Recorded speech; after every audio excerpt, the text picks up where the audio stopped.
So we have in the waiting room three of us speakers, which are gonna be joining us shortly, and we are gonna talk about two different projects that we've been working as part of International Microorganism Day, which is Women in Science, Women in Microbiology Illustrations, showcasing all the hard work that it's been done by women in microbiologists that sometimes it's difficult they don't really come out as credible pieces. So I'm in the very happy position to welcome with me Mitra, who has worked on our blog last year, 10 women microbiologists you don't know about but should. We also have with us Veronica. So thank you very much for the last minute joining.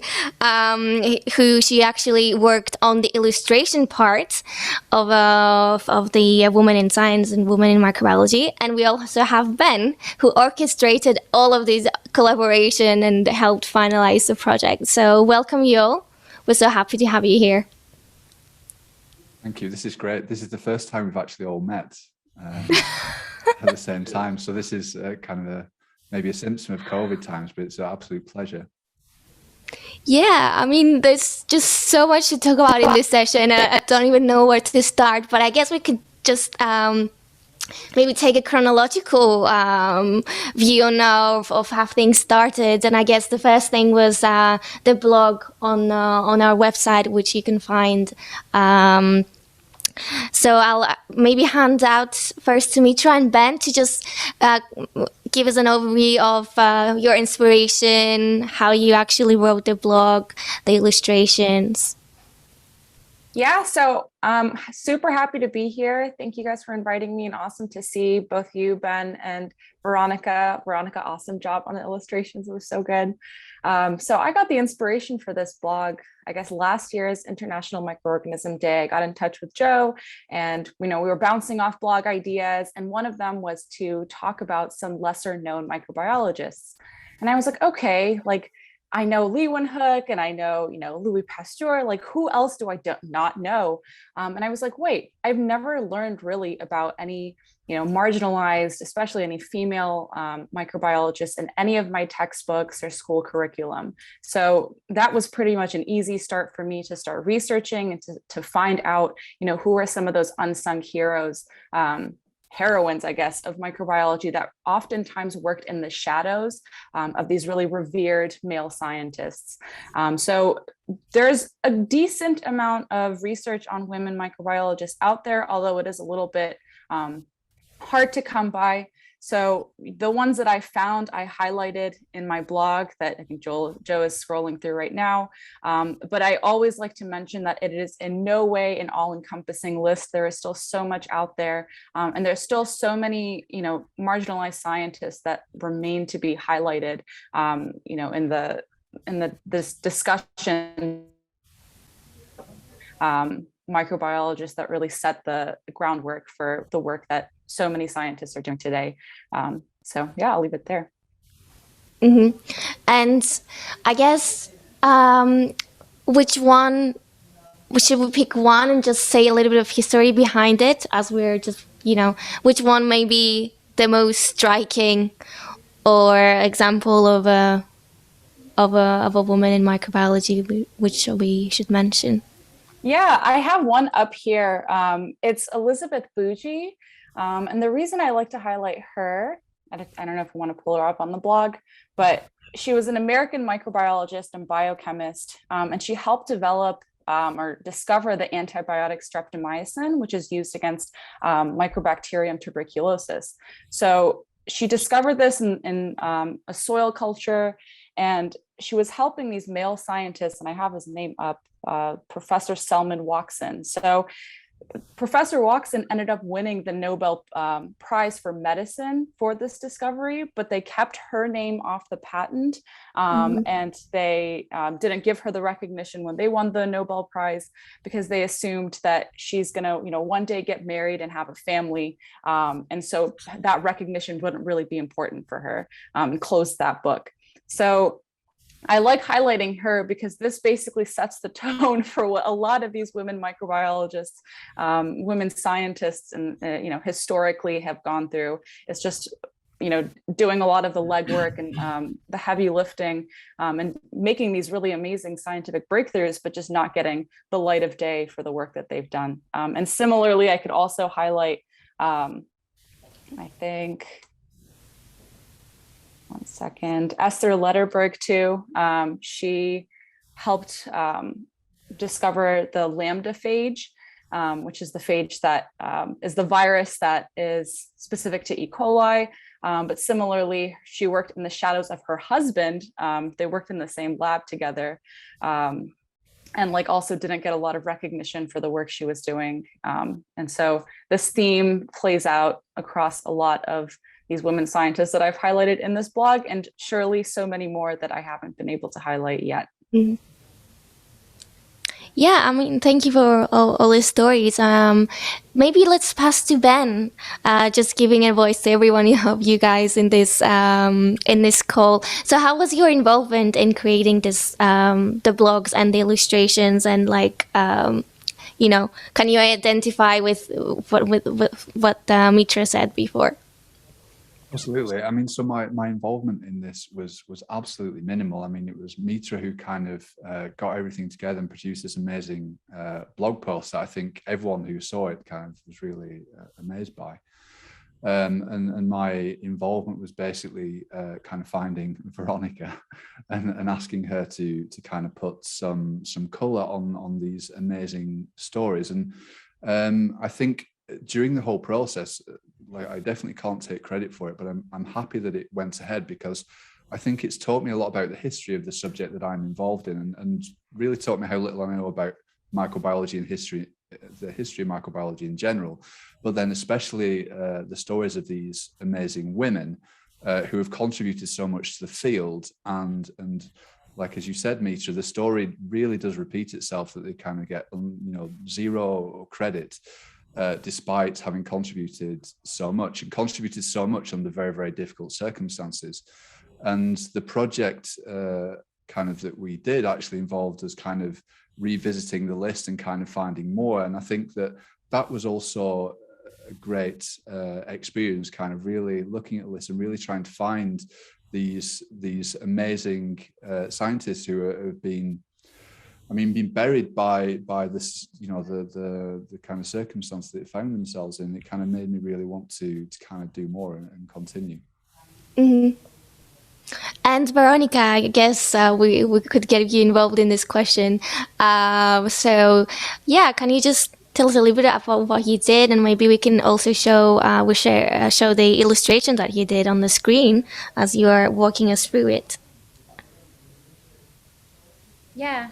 Hi, everybody. Thank you for having me here. I think it's really interesting for me because I'm completely outside of the science field. I'm an illustrator and designer. So learning about these women was really interesting for me. And it's almost like the way that I compose illustrations was on the basis of discovery about what jumped out at me about each one. So I guess I'll use this analogy. When you're putting IKEA furniture together and they tell you, don't tighten all the screws until the very end. It feels like this to me because I had to put them together, and we have this color palette that was pulled out of the event, and it's a limited color palette, but having to make each one unique and different with all of their environments and components. It was a lot of composing and then coming back to it. I'd do 2 more ladies, and then I would come back and then say like, oh, this one they all need to feel equally special, to me. Mm-hmm. And so I needed to add more to the environment, and it was a lot of revisiting them. And even going back to the very first one after I finished the last one. But it was really incredible to learn about all these women and their contributions, especially I think for me, it's always surprising when I see all these also women of color that are brought in, from a very long time ago when they must have had such an uphill battle. So it was definitely an honor to honor them in this way. Yeah, and I just want to say these illustrations are up on the website right now. So yeah, you can go and check them out and share them, and make sure you hashtag International Microorganism Day and Veronica as well, and Mitra if you're using the blog. But yeah, Joe, should we maybe talk about like the science behind it, or the color palette of the MD? Yeah. Okay. Questions. Hey, yeah. Hope you can hear me okay. Yeah, Veronica, I just wanted to ask some questions about like the process behind making these images. So, Yeah. I mean, is it all digitally created? I mean, did you have to go out and find physical, because lots of these images have such good texture in all of the different colors. And I wondered, how did you get all of these kind of effects into your designs? Yeah, so the way that I compose them is I had a lot of help from Ben in sourcing images, especially, if you're talking about somebody that lived 100 years ago, the quality of the image is going to be very different than somebody that lived 20 years ago when we had photography. So sourcing these images, and then I would recreate the elements of them in Illustrator, which is a vector-based program. I would bring the shapes into Photoshop and I would colorize them there. And then I have a set of brushes that have a lot of grain in them. And it's like painting almost. I don't know if you're like, it was like literally like painting. You would fill in, you'd create shadows and textures that way. And do you have a touchpad and pen, or were you just using a mouse very carefully? I'm very old school this way. I'm using a mouse. I've really tried to adapt using some sort of I have an iPad, I have a Wacom at my disposal, and I just always come back to the mouse. Yeah. Well, if it works, it works. The other question I had was, you have these lovely microbe backgrounds. So you got some diatoms and some red blood cells, perhaps, and some chromosomes. Did you create all of these individual images by hand, or did you go and find them in other sources, or bring in images from photographs or something? Yeah, so I created them by hand by referencing photographs. And I tried to do that so that each one was different and it wasn't just like a step and repeat pattern. Cool. And yeah, I mean, they really are like a lovely quality. And I think, we've got to this point now where we have the blog and we have these wonderful illustrations. I think the next step is basically trying to sort of create a nice biography to accompany each picture somewhere or another. So I think in the next year we can perhaps, maybe with Mitra's help, perhaps Veronica, if you want to help us find some volunteers as well, we can get together a team of people to write little biographies behind each scientist, and then we can complete this page, because I love seeing all of these faces and I just want to sort of find out more information about each one as they lie here on this webpage. But it's great to get to this stage and have all these beautiful illustrations. And I think, Ben, we were thinking, these are smaller resolution versions, but we were also going to put up perhaps the full resolution versions as well, or link these tiles to them so you can download the full high-res version, and even ask for prints to get made or something. Yeah, that would be great. So I you think can see. Oh, sorry. Oh, sorry. Oh, go I was going to say that you can really appreciate the texture because when I see these pictures, I'm seeing them so small, but when I'm working on them, I'm seeing them at a full screen resolution on my computer, and you really appreciated them. Sorry, Ben. No, I was just going to say, I really want to print them out. I think one of the really exciting things for me about this project, it kind of reminded me of a poster that we had when I was kind of studying, that was basically kind of microbiologists, famous microbiologists. And in terms of diversity and representation, it left a lot to be desired, and it was a little bit depressing. And so having something like this now, and having kind of made it look so nice, it's something that you can definitely print out and kind of put on your wall, and kind of realize that microbiology is for everyone. Nice. And I think that your blog, Mitra, is still the most well-read blog. And I think it's had twice as many views since we last chatted. So I think it's, beyond the 10,000 mark now. That's wild. Which is wild. I think it's even more, it brings more people to the website than the homepage, which is, amazing because it's going to be bringing in so many different kinds of people as well. I'm just going to pass the microphone back to Eleni because I think we've got 2 minutes right before the next section begins. Okay, nice. Cool. Okay, then we've got a bit more time.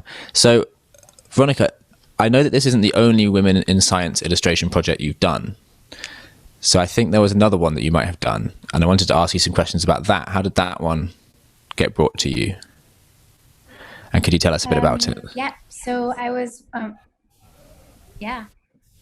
was working at Google at the time, and I was working specifically for like a section of Google Earth where they have a blog, and they did a section on scientists, specifically like astronauts. It was women in space. Actually, it was women also. Okay, so I started doing portraits of science. It's a very niche art field. It's a good niche. But you've now done, women in the largest possible space, and also women looking at the smallest organisms. So you've got both ends of the scale, I suppose. Yeah, I love that. I didn't realize that was the connection, but yeah. These are slightly different though. The other ones, I feel like I challenged myself more in this project because in the previous one, I didn't give anybody any facial features. I don't know if you ever go back and look at that project. But for this one, their expressions are so endearing. I felt like it would be a shame to not include it. Gives them so much more personality. Yeah, there's such life in each of these pairs of eyes, kind of like staring at you with this scientific intelligence, which is a really nice feature because they're quite simple images as well, but they have that kind of extra depth, even though they don't contain too much kind of like heavy detailing, but you capture all the kind of facial characteristics very simply, which I really liked. Thank you. It was really important for me also to not have compositions where they're all with microscopes, Yeah. I mean, we have our cliched microscope here, but I see what you mean. Yeah. Because that is the kind of like stereotypical image of a microbiologist. Right.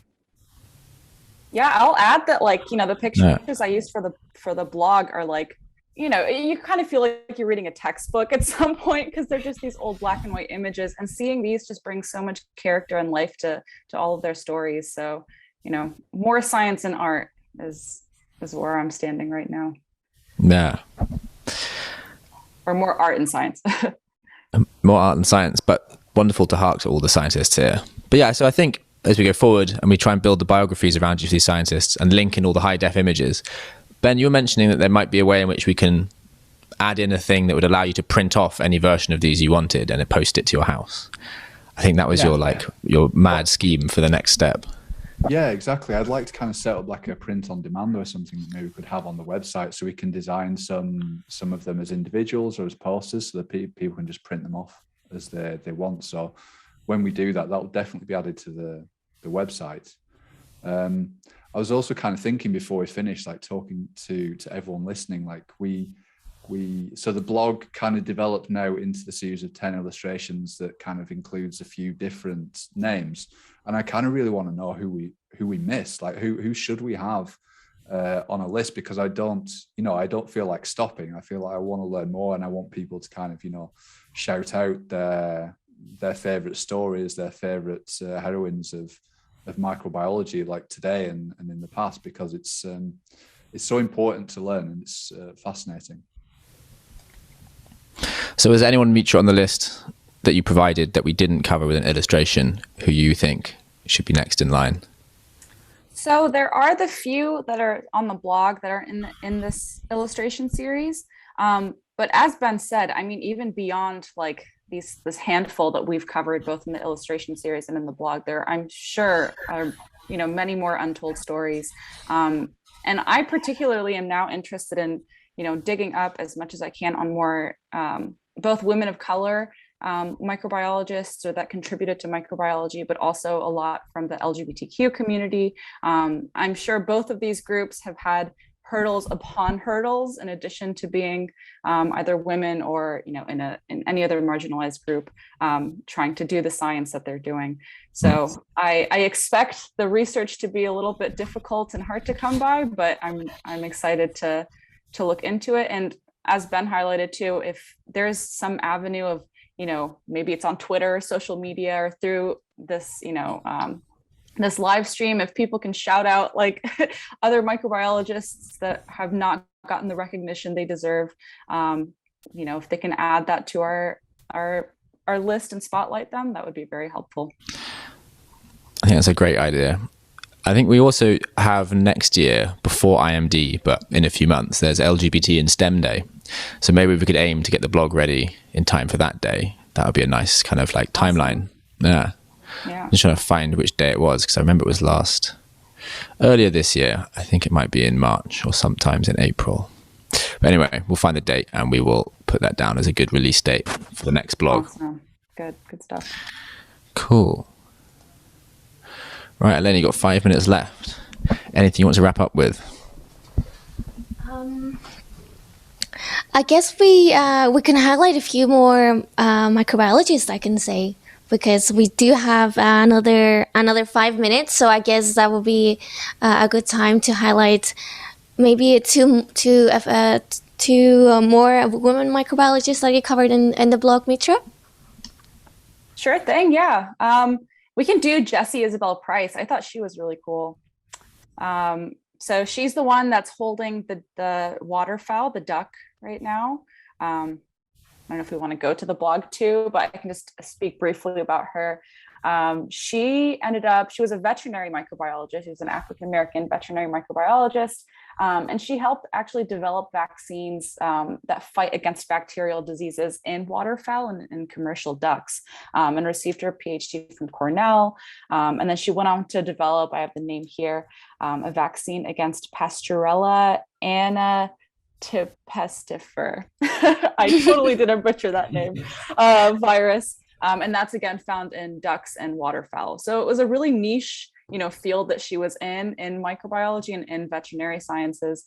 Definitely kind of unique work that she was doing, and especially for her time. Again, she's one of those scientists that would not only have been dealing with, being a woman microbiologist, being a woman scientist, but also being an African-American woman during the historical context that she was in. So kind of had like that multifaceted double hurdles to overcome, and yet she did really groundbreaking work in her field. Another scientist I can highlight is June Almeida, and I don't know if she wasn't in our illustration project, but I think she's somewhere. She's going to be pretty relevant to our times. I think she's probably closer to the bottom, maybe. There she is. So she actually never had, June Almeida was a Scottish virologist, and she had no formal education, like no formal, science degree or, PhD, let alone like any formal education.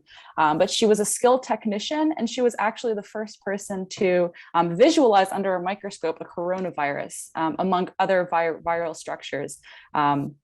And so she did that at the Ontario Cancer Institute in Toronto, Canada. And then she went on to identify and image and diagnose many other viral structures. But whoever, or if you all are wondering who found the first little spiked, virus, coronavirus, it was June Almeida. Okay, thank you for that. I guess we can wrap up the session and just say thank you for the three of you that have joined. Or maybe I can say, do you have any last things that we could say or mention in this last 3 minutes that we have? No? Okay. All I would say is thank you, to Mitra and Veronica. It's been a pleasure, and I hope that we can kind of continue exploring this. It feels like there's a lot of good threads to pull at now, so we can hopefully keep going. Yeah, and it's been great that all of you guys, this project brought you together. Just combining the blog, the illustrations, the managing of all of this. It's just so nice that you were able to come together and maybe develop some new projects in the future. So yeah, keep an eye on our website or on your social media accounts. And yeah, thank you so much. Have a good International Microorganism Day wherever you are in the world. And yeah. Thank you. Awesome. Yeah, Thank you guys so much. It was Cool. so fun working on this.